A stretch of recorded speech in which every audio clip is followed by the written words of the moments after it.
श्रीमान् वेङ्कटनाथार्य कवितार्किककेसरी वेदान्ताचार्यवर्यो मे सन्निधत्तां सदा कृते परागवर्तते श्लोकं 369 अन्ते तदा त्वमविलम्बितमानयन्ति रङ्गात् भुजङ्गशयनं मणिपादरक्षे कामं निवर्तयितुमर्हसि संज्वरं मे கற்பூரச்சூர்ணபடலைரிவ தூளிபிஸ்தே.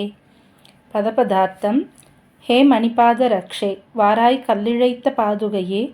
துவம் நீ, அந்தே மரணத்தருவாயில், ததா அப்பொழுது, ரங்காத் ஸ்ரீரங்க விமானத்திலிருந்து, புஜங்க சயனம் ஆதிசேஷனை படுக்கையாக உடைத்தான பெருமாளை, அவிலம்பிதம் தாமதிக்காமல், ஆனயந்தி சதி அழைத்து வரா நின்று கொண்டு, மே என்னுடைய சம்ஜ்வரம் வருத்தத்தை, கற்பூர சூர்ண பச்சை கற்பூர பொடிகளுடைய, படலைரிவ கூட்டங்கள் போலிருக்கின்ற, தே உன்னுடைய, தூளிபிகி தூளிகளாலே, காமம் நன்றாக, நிவர்த்தயித்தும் போக்கடிப்பதற்கு, அர்ஹசி தகுந்தவள் ஆகின்றாய் அப்படின்னு சாய்க்கிறார்.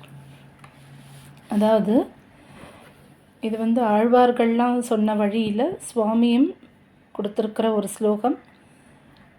நமக்கு இதோட தத்துவம் நன்னா புரிஞ்சு நம்மளும் அனுசந்திக்க வேண்டிய ஒரு ஸ்லோகமாக இதை நமக்கு கொடுத்துருக்கார். அதாவது சுவாமி இந்த ஸ்லோகத்தில் என்ன சாய்க்கிறார்னா,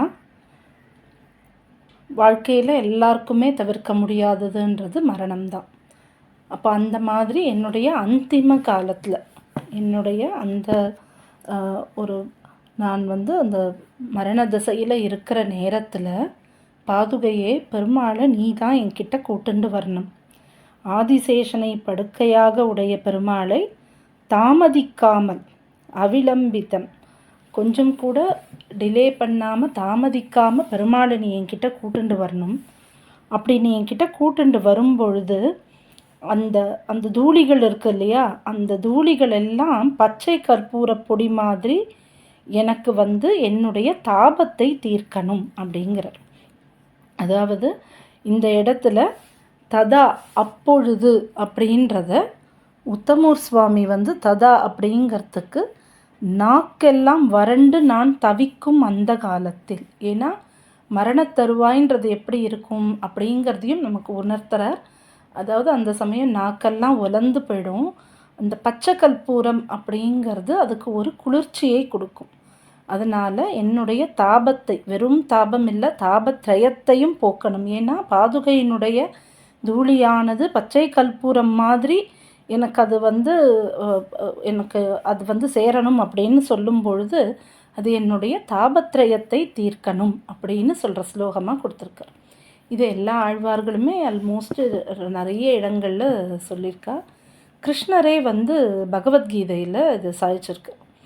எம் எம் வாபி ஸ்மரன் பாவம் தியஜந்தே தியஜத்யந்தே கலேவரம் தம் தம் ஏவைத்தி கௌந்தேய சிதாதத் பாவபாவிதா அப்படின்னு. நீ அந்த பிராணனை விடுற சமயத்தில் என்னென்னலாம் நினச்சிக்கிறியோ அதுவாக தான் நீ பிறப்பன்னு இது ஜடபரதன் கதையில் தெரியும். அதனால் நம்ம அந்த நிமிஷத்தில் என்ன நினைப்போங்கிறதே நமக்கு தெரியாது. அந்த நேரத்தில் நமக்கு எது ப்ரையாரிட்டியாக இருக்குங்கிறது நமக்கு தெரியாது. அதே சமயத்தில் பெருமாள் சாய்க்கிறார், அந்த காலே சமாமேவ ஸ்மரன் முக்த்வா கலேவரம் எப்பிரயாதி சமத்பாவம் யாதி நாஸ்தியற்ற சம்சயா அப்படின்னு. அந்த நேரத்தில் நீ என்ன நினச்சேன்னா நிச்சயமாகவே நீ என்கிட்ட சேர்ந்துடுவ, அதில் ஒன்றும் சம்சயமே கிடையாது, சந்தேகமே கிடையாதுன்னு பெருமாள் சாய்ச்சிருக்கார். நம்ம அந்த நேரத்தில் பெருமாளை நினச்சா பெருமாள் கிட்ட போவோம், இல்லை எதை நினைக்கிறோமோ அதுவாக தான் அடுத்த ஜென்மம் நமக்கு பிறப்போம் அப்படின்னும் பொழுது அந்த நேரத்தில் நம்ம எதை நினைப்போன்றதே நமக்கு தெரியாது. இது குலசேகர ஆழ்வார் சாய்ப்பார். பிராண பிரயாண சமயே கபவாத பித்தைஹி கண்டாவரோதன விதௌ ஸ்மரணம் குதஸ்தே அப்படின்னு முகுந்த மாலையில் சாய்ப்பார். என்னோட பிராணன் போகிற சமயத்தில் கபம் வாதம் பித்தம் இதெல்லாம் சேர்ந்து என்னோட தொண்டையை அடைச்சிடும். அப்போ என்னால் என்ன சொல்ல முடியும்? அதனால் நான் இப்போவே சொல்கிறேன், கிருஷ்ணா, கிருஷ்ணத்வதீய பாத பங்கஜ பஞ்சராந்தம் அத்தியைவமே விதத்து மானச ராஜஹம்சா அப்படின்னு.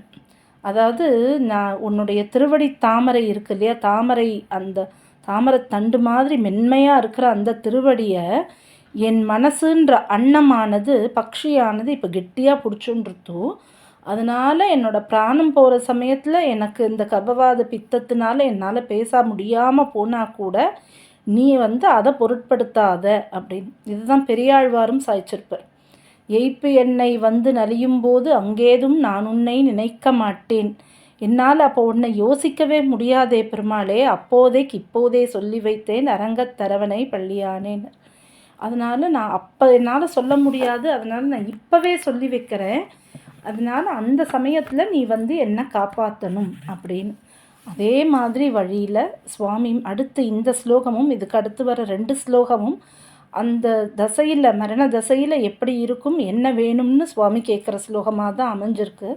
ஆக இந்த ஸ்லோகத்தின் மூலமாக சுவாமி என்ன சாய்க்கிறார்னா, அந்த சமயத்தில் நீ ஆதிசேஷனை படுக்கையாக உடைய பெருமாளை கொஞ்சம் கூட தாமதிக்காமல் உடனே அழைச்சிண்டு என்னோட வருத்தத்தை நீ போக்கணும். என்னுடைய வருத்தம்ன்றது என்னுடைய அந்த நேரத்தில் என்னுடைய அந்த நாக்கெல்லாம் வறண்டு போய் இருக்கிற சமயத்தில் உன்னுடைய பராகமானது அந்த தூளியானது ஒரு பச்சை கற்பூரம் மாதிரி இருந்து என்னுடைய தாபத்தை போக்க வேண்டும். இது தாகத்துக்கு பச்சை கற்பூரம்ன்றது தாபத்தை போக்குறது. ஆனால் பாதுகையினுடைய தூளியானது பச்சை கற்பூரமாக ஆகும் பொழுது அது தாபத்ரயத்தையே போக்க வல்லதுங்கிறதுனால அந்த நேரத்தில் பொதுவாக எல்லாருமே சொல்கிறது என்னென்னா, பெருமாளை அந்த நிமிஷத்தில் நினச்சிக்கணும், பெருமாளை சேவிக்கணும் அப்படிங்கிறது தான்.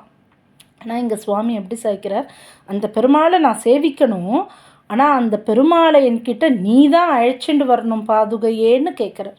அந்த நேரத்துலேயும் பாதுகையோட ஸ்மரணை எவ்வளோ முக்கியம் நமக்கு அப்படிங்கிறத இந்த ஸ்லோகத்தின் மூலமாக நமக்கு உணர்த்துறாரடியே. கவிதார்க்கிக சிம்மாய கல்யாண குணசாலினே ஸ்ரீமதே வெங்கடேசாய வேதாந்த குருவே நமஹா.